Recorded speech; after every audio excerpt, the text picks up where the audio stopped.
E vem cá, o que é design biofílico?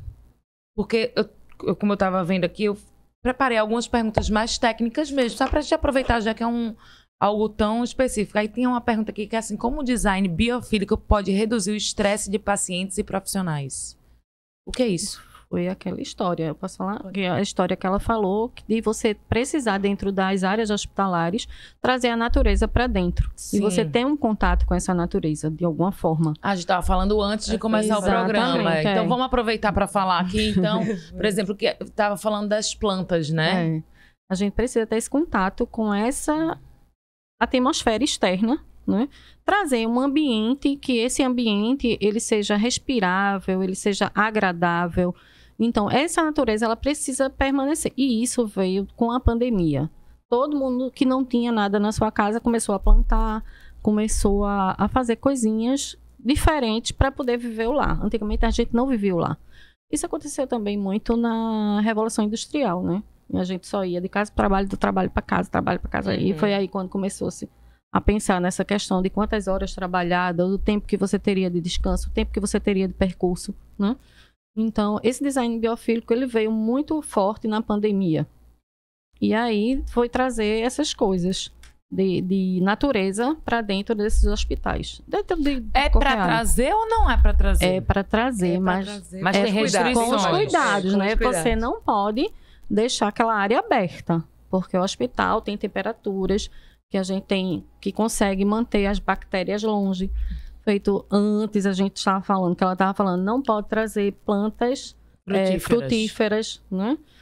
E aí, porque atrai bicho, né? Exatamente. Então, Gisele pode aí complementar na parte mais técnica, porque afinal de contas estamos aqui para ouvi-la, né? Especialista. Então, a gente existe esse anseio muito grande de você trazer a família para dentro das unidades de saúde, você trazer uma área de convívio mesmo. Capela também, né? Capela, artes. Então, por que não corredores onde você possa ter... Quando a gente fala de artes, a gente não é uma arte caríssima. A gente fez uma visita numa clínica, Porco Dias, onde ela colocou a clínica toda, ela fez numa temática meio que de borboletas.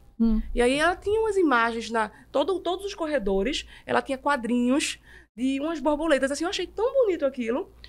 Simples e bem bonito. Aí eu perguntei, né, se era um artista. Ela, não, isso aqui foi daquelas compras comprei na internet. Shopee. Que você compra, E bem baratinho, mas ficou lindo. Então você... Bom gosto, né? Mas é também porque a borboleta tem um sentido de você renascer, né?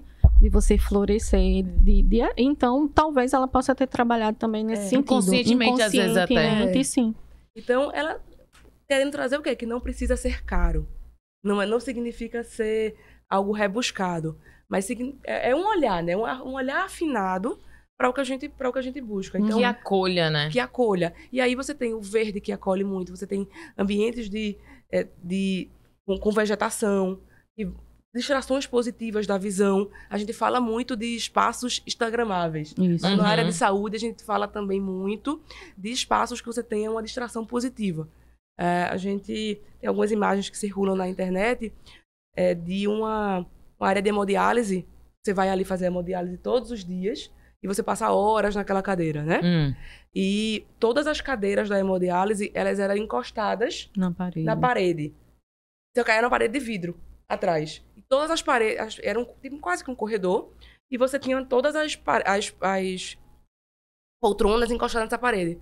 E aí, um olhar de um arquiteto para uma coisa que ali sempre foi daquele jeito, porque ninguém nunca se questionou, ninguém parou para pensar, inverteu as poltronas.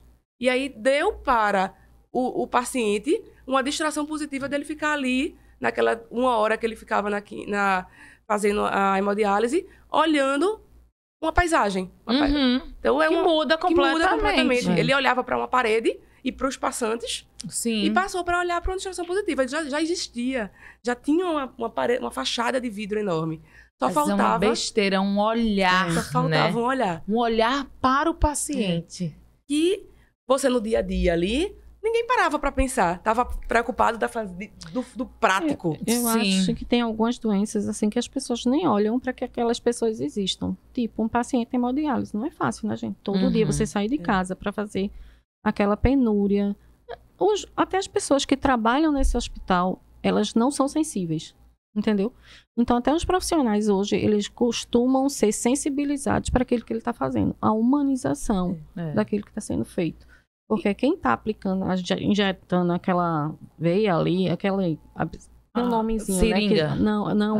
É porque quando você já está usando aquela veia e você faz um PICC line, eu não sei o nome direito.